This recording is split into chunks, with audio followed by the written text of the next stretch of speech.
Watch this and you will have a better understanding of the MBTI stack. While most people focus on just the 4 letters, your MBTI type is actually driven by a dynamic hierarchy called a cognitive function stack.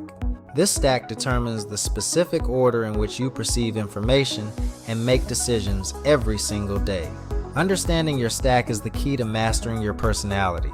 Let's break down exactly how your mind works. Let's first get the basics. In MBTI theory, a type isn't just 4 letters. It's a preference system for how your mind works. It covers how you take in information and how you make decisions.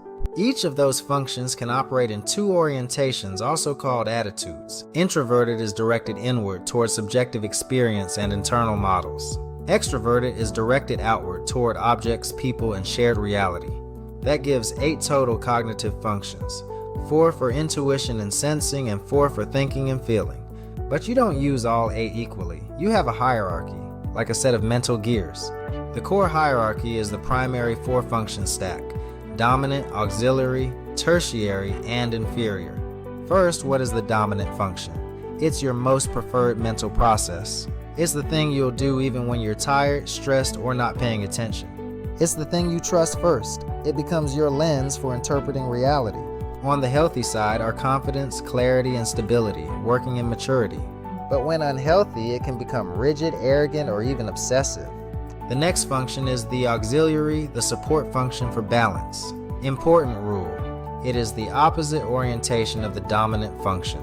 This prevents the personality from collapsing into a purely internal or external bubble. It's healthy when it gives the dominant a reality check and provides adaptability. The third function is the tertiary, often called the comfort function. It shows up in play, comfortable behaviors, hobbies, and humor. We use the mirror rule. The tertiary orientation matches the dominant. Healthy use adds charm, flexibility, and personal warmth to the personality. The inferior function is the 4th and least conscious of the primary 4. It's a source of insecurity, but also a major portal for personal growth.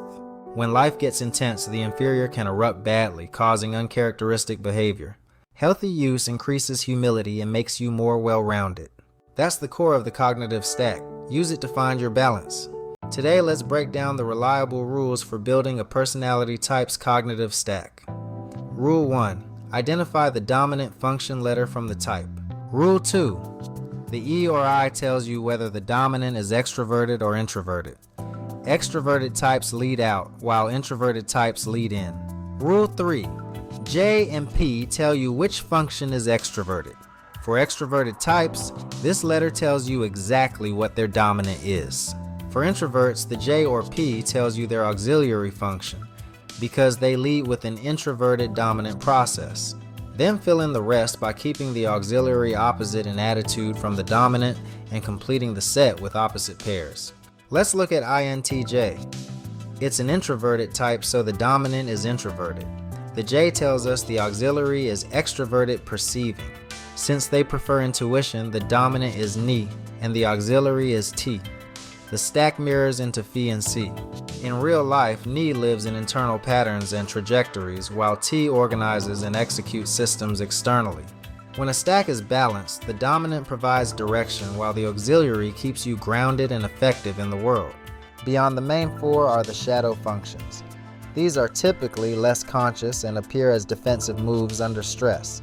The hierarchy isn't about which functions you have. Everyone has all of them. It's about which ones you rely on first.